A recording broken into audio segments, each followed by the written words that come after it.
All right, guys, today we've got our bows out doing some broadhead tests with the all new Sevr. So stay tuned.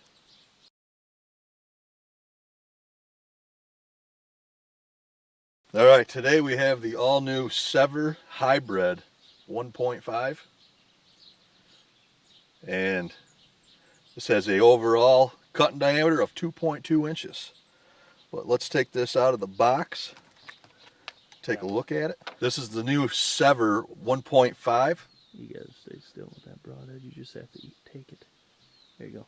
Get it a little closer to actual light. There you go. There you go. Better? Yeah. Now this is the same as the original Sevr 1.5, except they've added in this 0.7 bleeder blade to make it a 2.2 cutting diameter. So I mean, this is exactly the same. So if you want to see the original Sevr that we did a couple years ago, there'll be a link in the description below where you can check that one out. But we aren't going to take this broadhead apart because there's a lot to it. You got to take the O-ring off and then put it all back together. But we can go over that after we shoot it into the gel so we can check it out. But yeah, basically it's the same exact style except for those bleeder blades. I would be clear that it's the 1.5. Yeah, it's the 1.5, but with that extra bleeder blade on there, that gives you a 2.2 inches of cutting diameter. I know the originals, they were pretty nasty in the gel, but that bleeder blade right there ought to add in a lot more of a severe wound channel, I think. At least it should. Yeah, this is a 125 grain broadhead, which that's like the standard we started using now. Either that or heavier. But the only thing I don't get is it kind of defeats the point of the Sevr. Because the whole point of the Sevr is to avoid bone. Yeah. Well, it ain't gonna avoid no bone now. I'm happy they did this with the 1.5 though, because then you're not going to lose that much penetration. What's the other one? 2.0? No, there's 1.5, 1.75, and then 2-inch. Yeah. And I think they have the 2.2 is the Robusto now. I think it's for like crossbows. I mean, the 1.5 and 1.75 are filthy broadheads. But that, we'll see how it goes. Yeah, it might add a lot to it. Find out in the wound channel. Yeah, penetration-wise, it might change it. Yeah, we can go over this broadhead a little more once it's deployed in the gel, but we'll put this on one of my arrows and weigh it. Well, first up. All right, I'm going to be putting these on my Easton Axis 5mm. That's a 300 spine, so we'll weigh this. I think it should be somewhere. Ooh. It's 533 grains. So should hammer. That should penetrate in that gel pretty good. And it should obliterate. Obliterate. That's what I tried to say. Obviously, obliterate. Obliterate. Well, it should do a lot of damage. I kind of like obliterate better. You're obviously obliterating. I'm just going to use that. We're going with it now. That's a BCO word. Moose just coined it. Obliterate. Thank you. If I don't see it on the interweb, on all the social media pages. I like to make my own words up. We know that. Yeah. But this should do quite a bit of damage to a shoulder blade on a deer, but we'll find that out. One would say it could obliterate it. I would obliterate it. The bow I'll be using with that is still, that's been on the channel for a few years. It's my halon, Mathews Halon 32. And it should be shooting somewhere around 265 feet per second. But what do we have? We have now. We get picked this up at Winchester Armament. And this is the Garmin Zero C1 Pro. So this will just give us your speeds of the projection right out of the bow instead of downrange like the old lab radar. So at least we'll get one speed out of it, which would be good. I guess we'll get this all prepared. We'll shoot this into some gel. So stay tuned. All right, so we got the Sevr Hybrid 1.5. We're going to shoot that shoulder blade at 20 yards. Move that Garmin over so it's It just has to be close. That'll work.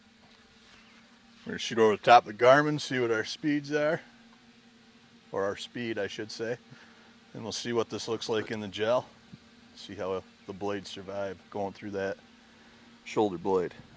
You can hear the drone beeping, and she's mad at me because she's close to the ground. But it gives us a good look at the arrow entering and all that fun stuff.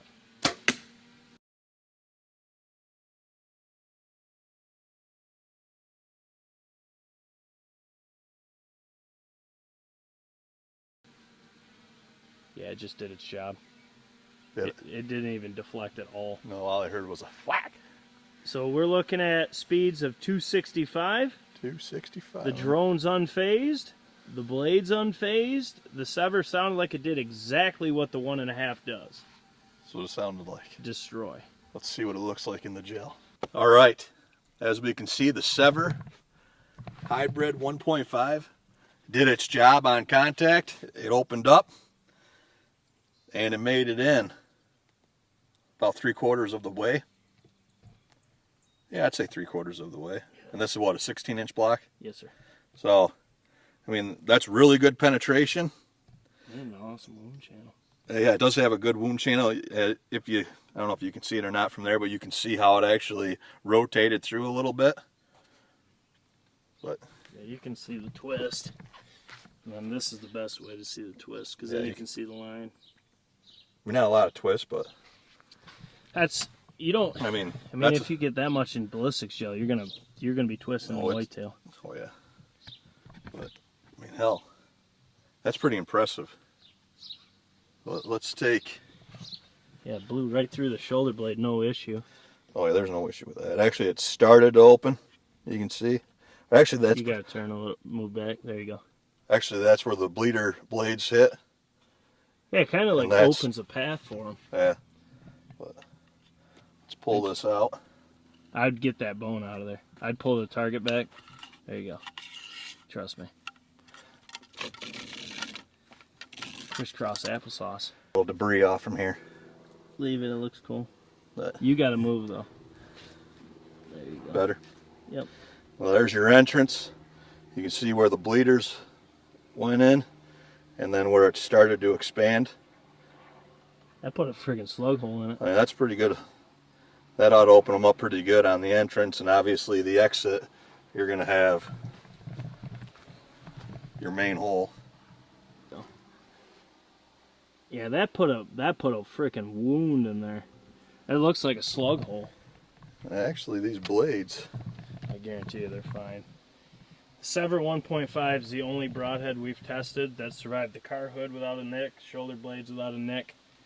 they're actually still pretty sharp. There's any nicks on them? There's no nicks on any of these. Even the bleeders are fine. They're still sharp. So really, I mean, you could take this broadhead, use the tool, put it back together, and you can go out and use it again. Now, I'm not saying if you pass through a deer, you're obviously going to stick in the ground and hit gravel or something like that, but I mean, but it went through bone. There's nothing chipped up on there. I mean, that's pretty impressive, actually. Really impressive. The tip's still pointed on there. Yeah, I mean, everything's there you go. Everything's still intact on there. These little nicks here, these aren't nicks. This is where the O-ring sits and holds it into place. So, I mean, that's really impressive. Hell, yeah, that's what we're looking if I were to shoot a mechanical, I might actually try one of these, but I don't see myself using a mechanical anymore. But maybe I'll try one. I don't know. You never know. Who knows? There's a lot of broadheads to test and go through, though. You never know what might catch my eye. Sevr did its job. That's for sure. I mean, I don't know. It's just really good performance compared to some of the other broadheads we shot today. That's the best one so far. Actually, this is probably one of the best ones we've shot altogether for mechanicals, to be honest. Well, that's a hybrid. Well, hybrid, whatever. It's still. That's a hybrid. I don't know if I take it over an inflictor. Still an impressive head. you guys hunt with us or whatever, let us know how they do a field and if they hold up when they go through a deer. They're brand new. They just came out, so probably okay. no one's hunted with them yet. Okay, so, well, somebody's probably killed a hog or something with one. Yeah, maybe. We're human. All right. I know these are new on the market, but if anybody's killed anything with one of these yet, let us know and how they held up going through a game animal. But I don't see that there's a problem with it, that's for sure. It's definitely going to get you one for sure. I would probably go through 2 shoulder blades and be fine. I would imagine so. I had a feeling that was going to be sweet because the 1.5 is one of the best mechanicals that we've tested. I really like it because it's just like a bullet. It just breaks through everything. I think somebody should send us some arrows so we don't keep destroying arrows. Good luck. It's expensive. It is. But for now, this is Chris Johnson, Blue Collar Outdoors. If you haven't yet, like and subscribe to the channel. You can go to the website and find everything you need from the store to all the links to all the social media and stuff like that. We got one more broadhead to test here, so we're going to get to that. See you guys in the next one.